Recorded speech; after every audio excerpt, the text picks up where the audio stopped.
All right, back with this question right here. Could a decades-old push to move the Tampa Bay Rays stadium make progress? Well, tonight we are working to find out those answers. Yeah, we're seeing some of the renderings right here. Tampa City Council set to vote on a $2.3 billion agreement to redevelop Hillsborough College and put a stadium here along Dale Mabry Highway. 10 Tampa Bay News reporter Kristen Barbarisi spent the entire day breaking down what taxpayers would be responsible for and how the city's cost has changed. The latest agreement to bring the team across the bay calls for $876 million in public funds between the city and the county.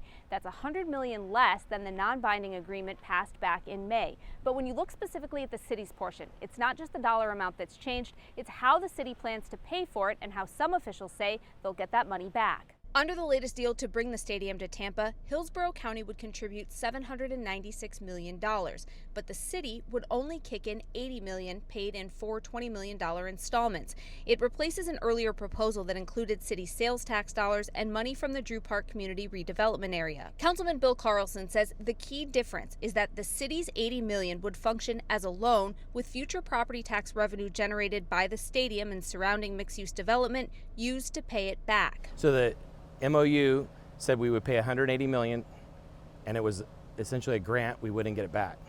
Now, we don't pay anything up front as a grant.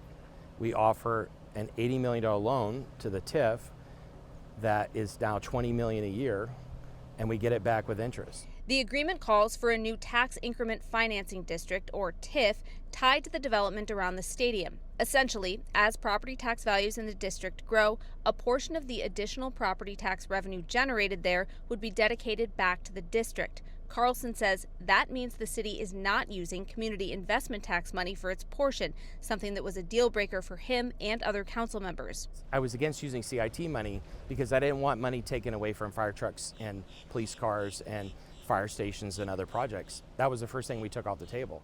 The Rays would also provide a $100 million loan toward the project, also paid back by tax revenue from the stadium district. And Carlson says once the city's $80 million is repaid, the TIF could continue generating money for Tampa for decades. But then we have a revenue stream from then on for 35 years that we can use for roads and flooding and parks. The council meeting starts at 9 a.m. They're expecting potentially hundreds of people to show up for public comment.